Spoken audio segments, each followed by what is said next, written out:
everyone. You're listening to Research Decoded by Sharekh, a podcast for product and market research professionals. I'm very excited to bring some of my favorite people from the research space today, Stacy Thomas and Angie Stahl. They both work at Good Run Research and Recreation, and they work mostly in the consumer space. So off to you, Stacy and Angie. Introduce yourself and let us know what Good Run Research and Recreation really does and the kind of customers you work with. And then we'll probably talk a little bit more about what's changing in the research space, the challenges, role of AI, and go from there. How does that sound? Sounds great. Sharekh, thank you so much for having us. We are really thrilled to be here with you and your audience. So we are Good Run Research and Recreation, as you said. Our friends call us GRRR. We think it's fun to be able to growl at work. And we are really a full service market research agency, although, as we say, we specialize in the squishy. And what that means is that we're really qualitative experts. That is our sweet spot, what we do best in our opinion, and better than others in our opinion as well. So I'm thrilled to be here with you. Awesome. What about you, Angie? I mean, I can't add anything to that, to the growl. It's hard to beat the growl. So yes, I think that one of the things that we do better than anybody, which Stacy said, and I'll just pile on to, is we get questions that they think of us first because no one else could answer. So we frequently get, hey, I don't know anybody else who can answer this if you guys can't. And so those are the funnest to work on because they require extra squish and extra scrap. So that's one of the things we do well. Awesome. I've got a question for both of you. You spent so many years in this industry. You built this firm, working with so many customers. How do you think the research industry has evolved over the last probably 5, 10, 15 years? Anything that has changed dramatically for customers or research companies that you can talk about? Yeah, I can start. I mean, but I think one of the biggest shifts has been the forced shift during the pandemic away from in-person research to more online platforms and capabilities. That has always, that's been going on for years and years, but the pandemic really forced a shift for everyone. Good thing in many ways, but also introduced some challenges, particularly with folks who had to kind of scramble and rapidly adapt. Which we're proud to say we were able to do that pretty easily because we've always kind of integrated forward looking methodologies and platforms into our capabilities. So that shift for us was pretty smooth, but it did represent a significant change in the industry as a whole, for researchers, for clients, and for respondents as well. And if there is a silver lining in all of that, it's that we as a community have access to platforms that everybody is comfortable using because, frankly, many of us were forced to do so during the pandemic. Yeah. And how did that change the customer's perception? Like, why do you think they continued with the same approach after the pandemic, or are they going back to those old in-person research methodologies? So what's going on there? Mix of both. During the pandemic, we had no choice. We really had to, as Ange mentioned earlier, get scrappy and creative and coming up with non-in-person methodologies that would fit a range of research challenges, including, for example, case testing. How do you do that without being in person? And so, as I mentioned before, we were all forced to do that with no other options. Post-pandemic, we definitely have seen a return to in-person research when it makes sense. In our opinion, there's still nothing quite like in-person research. It's absolutely necessary for some things when you've got to touch something, interact with it, taste it, whatever. But also for the team dynamic and conversation and iterative learning that happens along the in-person journey. So we've seen a return to in-person research when it makes sense, but there are also some really terrific efficiencies that online methodologies offer. And so we've arrived at this beautiful mixed bag of methodologies that really allows us to customize them to meet a wider range of needs and priorities. Yeah. And out of your experience, this question is for both of you. When a customer comes to you for, hey, I want to do this test, it could be in person or it could be online. What would be the pros and cons that you would describe to them to make that important decision? Because one of the roles that I believe you have, and which is really important for customers, is to understand what research methodology to even choose from and why one versus the other. That could, be price or the timelines or the type of research in general. How would you characterize that, and how would you advise those customers? I would love to hear that. Yeah. I think Stace nodded to part of it. When the research need or the learning need is tactile, so sensory based, taste, touch, smell something, interact with something, feel it. There's no, that clearly points to in person, obviously. I think the other need that's really important is the chemistry. If there's need for chemistry and dynamics between people, among people, it's much easier to do that in person when people are face to face, sitting next to each other, side to side, so to speak, especially with people who know each other, like friendship groups, that kind of thing. It's much easier to see that and see kind of body language and dynamics and chemistry and just kind of the things that are real life conversations versus a replication of that dynamic over a virtual connection. Awesome. And has it somehow changed the pricing for customers when they choose between now online versus, in person? And what are those, what's that price elasticity that you've seen change among customers in the last few years, including pandemic as one of the big changes? Would you like to talk about that? Yeah. I can take a crack. So spoiler alert, everything has gotten a lot more expensive, I think, not just in our industry, but across the board. In terms of what drives costs for research, it is really recruiting and incenting participants, and that goes up as incidence goes down. It's also so that element is really specific to the project, not necessarily whether it is in person or online.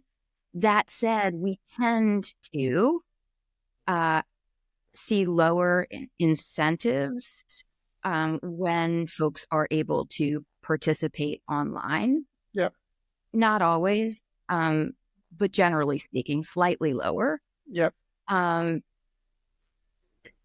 That said, it's a low incidence project is going to be higher across the board, regardless of what the methodology is.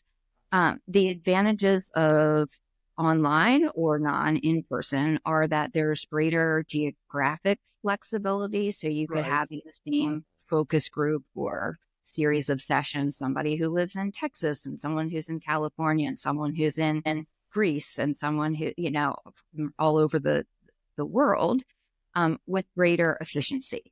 So that's really the advantage. The advantage of in-person work, as Angie and I mentioned, is there's really nothing like it in terms of there's something qualitatively different about being physically in the same room with someone, and also in the same room with peers and colleagues. And so that's really the advantage of in-person research as well. Yeah. We see this often at CleverX as well. The more things are going online, as an industry as a whole, I believe we are all facing this problem around bad quality of data that has been, gathered, or just generally fraud, especially in the B2B side, where we work in 100%. that's increasing and growing every year. Why do you think that is? And do you think there have been certain things? Do you think there are certain things that have happened in the past that has increased the fraud level every year now? It's not stopping. It's definitely increasing. Now with OpenAI and ChatGPT, people can even answer questions, open-ended questions on surveys using these tools, and they have no idea about that topic. How are you seeing that? How are you measuring it and fixing it for customers? Any examples there, Stacy and Angie, that you can talk about? I'll take an initial Yeah. pass, and Angie later on. So this is we have noticed this as a problem for years and years, particularly in the quant space where there is no face, there is no live interaction, and so that's part of the reason that we really love and value qualitative work so much is Yep. when we know that we are interacting with a human, we believe it. But we really, to your point, have seen an increase in fraudulent activity. And I think that comes down to if people can find a way to scam the system and make a quick buck, they will. And aided with technology that allows, allows folks to engage fraudulently, it's kind of a perfect storm. So that's one of the reasons that we insist on face-to-face interaction, because it takes a really funky kind of human to show up live and have a conversation as a fraud. Yeah. And we don't see that happening. So that's part of the reason that we put. Yeah. I think the qualitative research methodology triumphs over quant when it comes to fraud, for sure. It just is. It's the timelines are longer. The research is definitely deeper on qualitative. That's what I've realized. One thing, I mean, the time, you're right. Historically, the timeline has been longer, but if you happen to be creative as a qualitative researcher and know how to, assemble platforms and tools in creative ways, we've found some ways around that. So one of our methodologies in particular is a little bit the best of both worlds because it allows us to reach real humans qualitatively pretty quickly and efficiently. The way that, at least in theory, you can with some of these online survey tools. The difference being that we're speaking to real humans. Yeah, that's true. Angie, what do you think? Yes to all this. It's we've in the tools that we've used that are qualitative that enable speaking through video to someone, for example. There are a number of ways that we can make sure that not only it's obviously a real person, it may not be a person that is representing themselves. And whatever those specs are of the research, they may be not in the location that we think they are. They may be not have the background that we think that they do or the engagement with the category that we think that they do. And so there are some things we can do. Obviously, we can over-recruit, we can do all those kinds of things. But there are some things that we can do in the interview itself and the way that we structure tasks, questions, prompts that outs that pretty quickly. Right. And, it enables us to keep it real, but also to keep it real. Yeah. Absolutely. No, I definitely hear you. What do you guys think about this whole new AI moderated interviews where, you can go after, bring that scale of surveys into qualitative where the AI does the interview and it's available 24/7, unlike a moderator, human moderator. Any tryouts, any thoughts on that? We're testing it out just for fun to see what it's like. I don't think it has caught up in B2B yet because B2Bs are very in-depth topic. Hey, talk to me about oil and gas industry in the specific country. Very few people know about that, in depth. So I don't know if AI can do that right now. Have you seen anything like that in the B2C consumer side? What are your thoughts on it? I'm really curious to know what you guys think. Yeah. I can take a crack and then Stacy can move on. We have had, we've experimented somewhat just to try. As a kind of a side trail, we frequently make a point to try out and experiment with platforms and tools of all sorts so that we know what's coming and we're aware of it and we're just Right. trying it out. So that's something we do as a matter of course. We have had clients who have tried, thinking that they can do it better, faster, cheaper, and not have to be subject to a timeline or whatever. Sure. And the results have been, I think it's fair to say, from what we've hear from them, underwhelming. I think what it does do is it AI, as of right now, it's obviously always evolving, but it is really good at following a script. So when the questions are pretty basic and there's a flow and it sort of makes sense, like it's a very linear flow, AI is great, or at least good. When the questions need to follow rabbit trails, or when there's like dot connections that need to happen, nuances that need to happen, when there's a surprising or unconventional question that a professional moderator, experienced moderator knows to ask, that kind of knocks somebody off their feet a little bit and requires them to think, AI can't do that, at least not currently. And so I think that our clients are telling us that they've tried and they've gotten basically what's expected. Like it makes sense, but it's not human necessarily. And so I think one of the things that's really important is humans, we are imperfect, right? We sometimes say one thing and do another.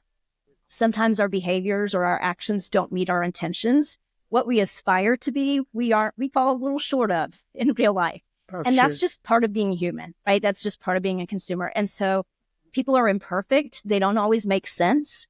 We sometimes contradict ourselves, even internally. And those contradictions are tension points that we want to find and research and understand why that is. And AI is not only is it not great at surfacing those tension points, but the way AI thinks, it tries to eliminate that conflict and that tension, whereas our job is to bring it out and then figure out the so what. Like, this is a truth, like this is an insight, and then so what do you do about it? AI does the opposite of that. It tries to smooth it over and pretend it doesn't exist. Yeah, I would say this is a conversation we have internally a lot.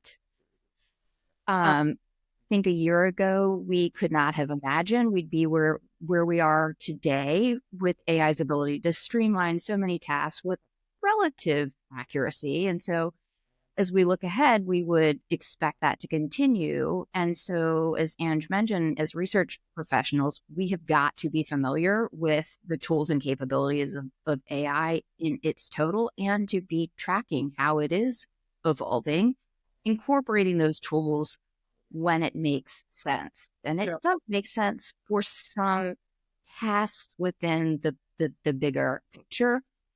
But I think beyond that, and maybe even more important, especially for qualitative researchers, is that we have to understand AI's limitations, and embrace those limitations as the assets that we bring to the table as qualitative experts and human experts. So as Ange mentioned, AI can't listen between the lines for deep strategic insight or come up with, creative sort of boundary pushing what if implications or ideas inspired by respondent feedback, or dig deeper to understand like what's driving those themes.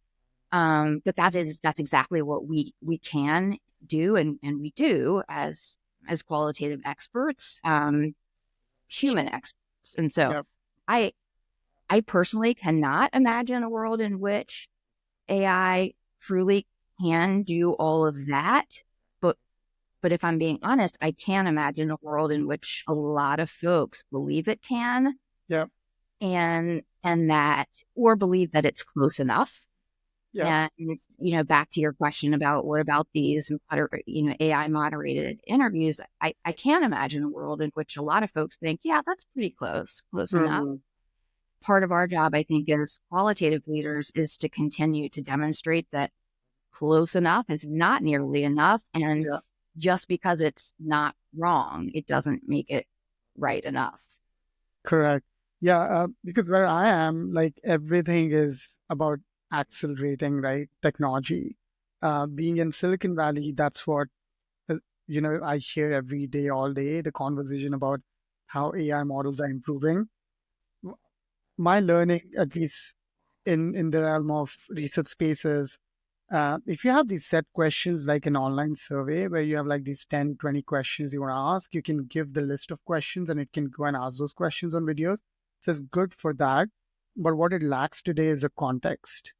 So it won't get an answer and then move from there into a different direction and then come back again and move into a different direction to get those insights.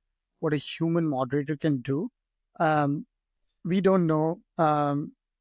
When that would change as a product, or these large language models, they're all competing to become really good at it.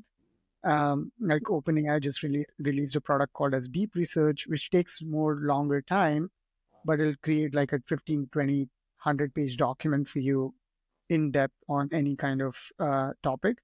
But you can't do that on interviews. It has to be quick enough, smart enough to compete with the human moderator to do a better job than that.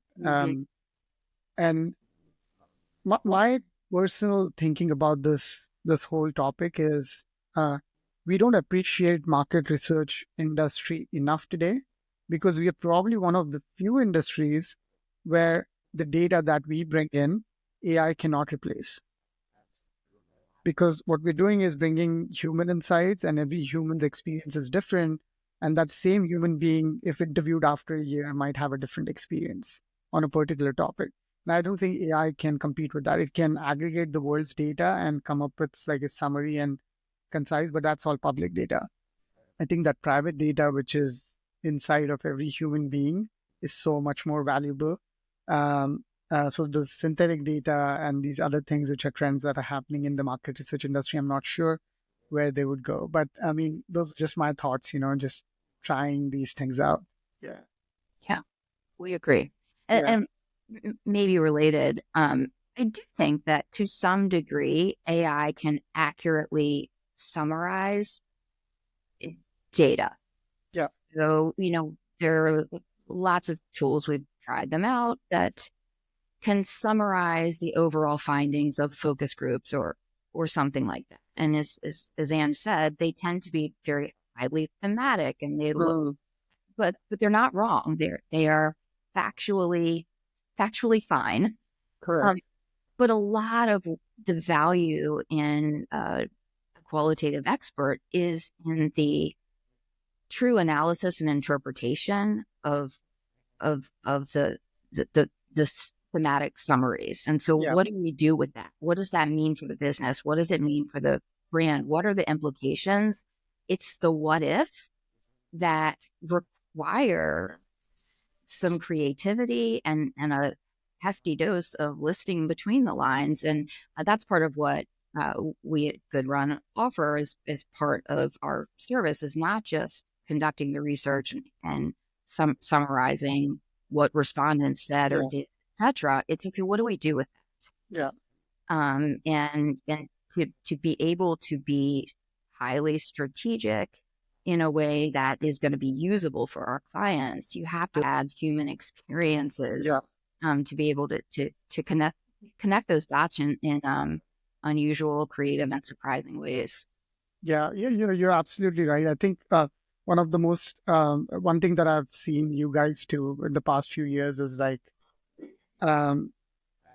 talking to the customer, giving them those insights that are valuable for that particular objective within that company, and that is so narrow, and I think only human beings at this point in time can do that.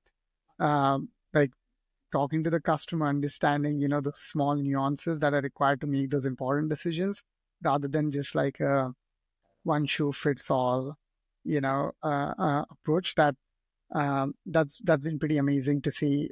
You guys do really well. Another question on top of this would be like, in general, just taking a step back, what are the misconceptions about market research for someone who is not from the industry, right? Like who's listening to this podcast right now? What are those misconceptions that you see people have about research industry, and what are the challenges that you see, at least at the highest level, for both customers, participants, or researchers? Would love to hear your thoughts. Yeah. I think there are I don't know that I would call them misconceptions exactly, but there are several things that I see that are, in fact, shifts for different reasons that are challenges that we have to work through and address and figure out how to adapt, but also educate. So we have to adapt, but also we have to educate help educate our clients and be consultative and help guide them. Educate is maybe less the thing than guiding and being a Sherpa towards better choices and not better choices, away from not better choices. I think one of the things that I see, and we've touched a little bit on it in the conversation ahead of this, but there's a AI and the tools that have come up. One of the things that they are good at, just because of the way AI works and thinks, is they funnel to an answer. And my favorite thing when for qualitative and as a strategist, my favorite thing and the juiciest thing that gets my brain like moving in different directions is the gray areas, right? The things that people haven't yet. It's not that it's not figured out. It's like I can pull from here and I can pull from here and I can connect two disparate things and come up with like something that people are like, I never thought of it that way. Yeah. That's what an insight is, right? And that is like, then I can, so the what ifs that Stace was talking about that we work towards, the so what's, then I can riff. And a client may not take what I come up with as so what's and implications may be kind of weird and it may not work, but what they do is create in conversations that the client wouldn't have had otherwise, right? That's the value of it. So we live in a gray space a lot of times. And so what I see, not so much as a misconception, but kind of a shift out there is supported by AI, but not only because of AI and automated technologies, is that there seems to be a growing move towards wanting to eliminate risk and being risk averse on client. And there's a number of reasons for that. It's not just in market research, but there's a growing fear of being wrong and of not having the right answer. And a lot of times the best consumer research, the best qual lives in that gray space. And so that is not a misconception, but something that's really challenging to help navigate, not just because of research, but because it's a corporate culture thing and it's an expectation in the industry. And it's just a reality of industrialization and automation and all the things that we're moving towards. So that's one. That's kind of a big hairball. But one. Another thing that I see is or hear or encounter is magical thinking about the process of research. So technology has definitely enhanced the possibilities. It's made for efficiencies, but that doesn't necessarily mean that everything is cheap. Everything is fast. And I mean, when I say fast, yes, things have sped up, timelines have sped up, but I mean can you find 200 people overnight? No. Can you find 200 people for $12?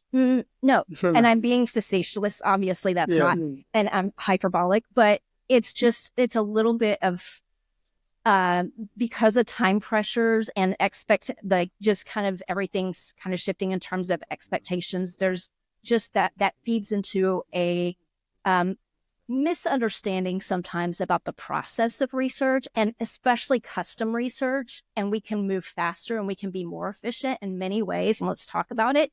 But we can't, there's a level of magical thinking that sometimes enters into the picture.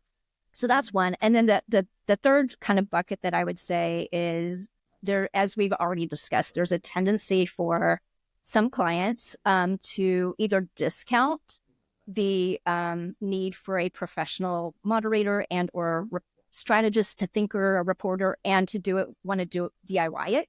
Yeah. So it's like, hey, if you can find the people, we'll just take it from there, kind of thing. And sometimes that works out, and sometimes it doesn't. And so sometimes it's a discounting of the professional researcher, and sometimes it's just not understanding this, really truly understanding the skill and the value that person and their experience brings to the process.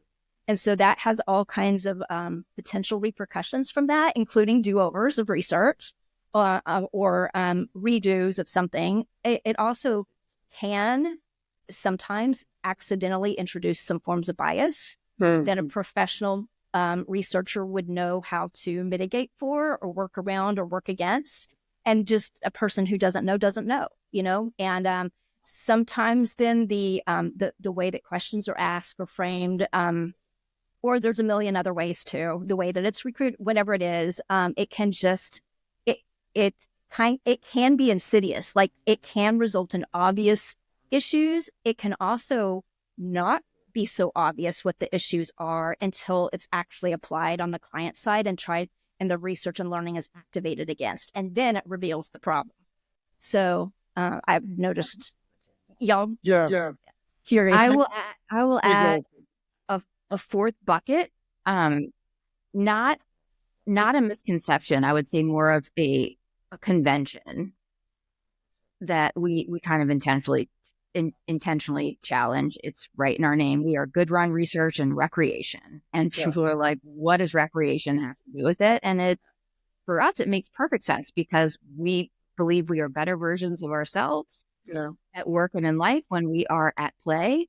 And also, we study human beings. And as Angie said earlier, like, humans are messy, but they're also fun. And the convention that we intentionally challenge, and is part of the reason that we founded this company in the first place, is that research has to be boring, under fluorescent lights, linear, and we think the opposite, especially because the work that we do is with consumers who are humans. And we know that there is a direct correlation between enjoyment or fun and engagement, and also a direct correlation between engagement and the quality or the integrity of the data or the research. And so everything that we do at Good Run Research and Recreation intentionally incorporates humanity and recreation, whether that's actual play or just the way that we write in a really engaging way. The minute clients or respondents walk into our facility, they know it's going to be a good time, even if they've participated in research before, because we've got tire swings hanging in our lobby. And the entire experience is designed to be an engaging experience. And we think that's really important. To one of your earlier questions about data integrity and fraudulent responses, it is one of the ways that we have really eliminated that concern, at least in our work. Yeah. No, I really appreciate you mentioning that, Stacy and Angie. Appreciate those answers about these challenges. One thing I've admired about both of you in the last few years that I've known you guys is the culture you maintain in the company has been incredible. And I see that in your emails, when we talk over emails or just have these conversations. What's the best or top 3 things that you would say to a young professional who's getting into the research space or is in it for the last few years? What should they be doing to be great at their job, but also enjoy at work, or the kind of companies they should work for? Any advice, insights for them who are listening to this podcast? $1 million. No, maybe not $1 million. You take the first $500,000. I'll take the second half. I would say I frequently get to talk to or interview, whether it's people who are just starting out, or mentor, or some combination there of all those things. And I love talking to people, and I always look for curiosity. So curiosity is a big one. Stay curious, like just a passion around something, Yeah. and a curiosity for many things. Like, and those things will take somebody a long way. Staying open to possibilities, not thinking, being comfortable not having all the answers, being comfortable in the not knowing. That's one of our values at GRRR, and we live by that. And that's really important for a good researcher to become a truly great one. Great. We really look for people who challenge themselves and challenge conventions and are comfortable doing that. Not always being right, not a single answer, and just are willing to embrace things and just try, make smart mistakes, and don't be uncomfortable doing that. Yeah. Yeah. No, I love that advice. I think that's one of the things that I've always thought about. Like people mostly like they want to be right. There's no need to be right. Like, if you don't know, you don't know. It's actually good that you don't know so you can learn something new out of it. But that's amazing advice, Angie. Yeah. Yeah. And I would just say life is too short and you spend a lot of time at work. And so make sure that you are really enjoying it. And a big piece of that is the work itself. Another massive piece of that is who your work family is. I think that's one of the things that we are most proud of is you are right. We have an awesome culture here, and it's not lip service. We truly see each other as family. And part of that is because when we started the company, what we wanted to do was study human behavior in a more human way, and including a healthy dose of imperfection and play and being able to show up as our true selves, which for me at the time included having a new baby. And so I was wearing soft pants to work way before The pandemic. okay. And being able to show up with your humanness, your imperfections, and just trust that your people, your work families got you is massive. And it's almost easier to know when you don't than you do, but it is among my greatest life blessings that I have a work family who's truly my family. That's Mine amazing. too. And Yeah, I will pile into that for a second. There's a group of ladies that I meet with every week, and they were asking one week about where I worked and to describe it. And I was describing us as I was trying to describe it. And I said, actually the best thing I can say to describe our culture is that when we sign off phone conversations with each other, we say we love. I'm very prone to saying love you. I'm not sure that all organizations do that. I know the ones that I came to prior don't, but we say it to each other. We genuinely mean it. And it has resulted in us saying that we now do that with some clients. Yeah. There's clients who are like, love you. And that is highly unusual. And it is proof that there's something really special that you create. There's a special chemistry between people. And that is so important, and it's not replicable everywhere. And you get to just find yours. Oh, that's amazing. You don't see a lot of companies who have this culture. I've always been fascinated with you guys, every time we've interacted over the years. So that's really, really amazing to know. Couple of last questions, maybe. One would be like, what do you see the future of the industry? Like, where are we heading? I know it's a very broad question, Stacy and Angie, and you can probably pick a couple of branches here and there that you feel could be like the important pieces that you see where we are heading as an industry. But that's something that I wanted to hear from you because you've seen it all. Like, you've seen it through recessions and the up and down markets, technology shifts, pandemics. What do you think where we are heading as an industry, for good, bad? Yeah. That is mighty broad. So I'll just start somewhere. Yeah, sure. Yeah. Where I think part of the answer to where we're headed is going to be a result of where we're feeling pressure, and that is better, faster, cheaper. Well, the reality is you can probably pick two of the three. Correct. But one advancement that we have seen and that really elevates what we're able to deliver and also wins preference for us across platforms is integrated fielding and recruiting, which has historically been one of the timing limitations Correct. associated with qualitative research. And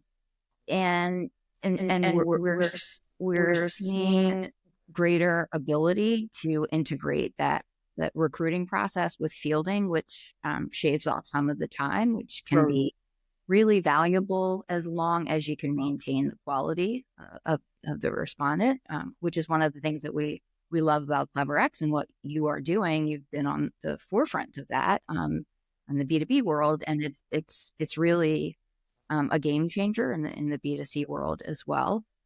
So that's one of the sort of step changes that I see coming. I think also we've talked it to death at this point, but the bots are coming for us, and we're people are kind of slowly getting burned every once in a while, and so I think and really, really hope that there is going to be widespread focus and attention and on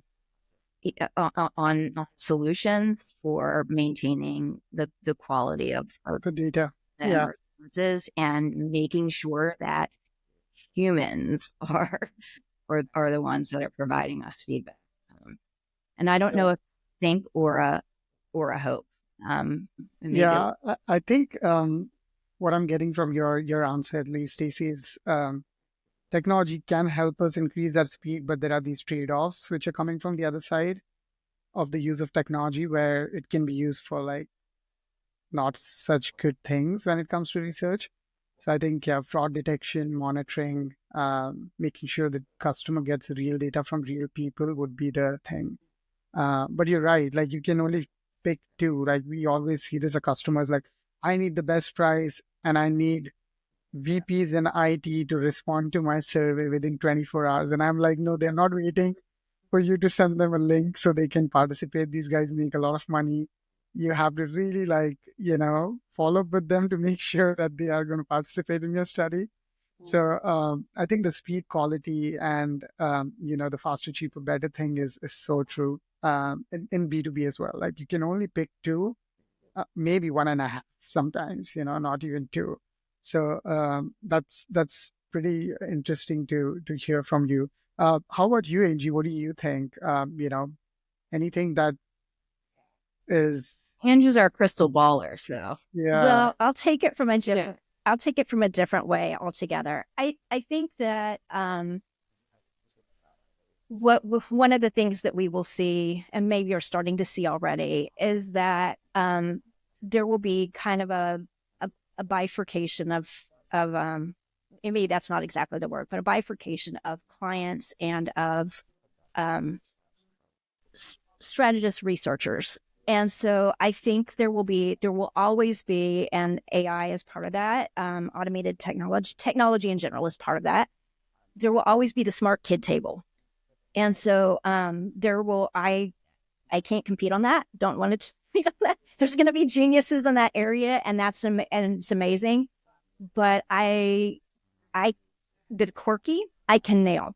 And so clients that are interested in innovation, I mean, truly innovative innovation, like convention breaking innovation, disruptive innovation, and or creative that really provokes surprise or like a laugh or an emotional response that's that's audible or visual or something, even if nobody sees it, even if the tree falls in the forest, like they will come to people like us because we will be masters of that domain, us and those like us that are small and scrappy and think and very keep the human in the research. That will be the heart will lead the head, and for clients like that and researchers that have that gift.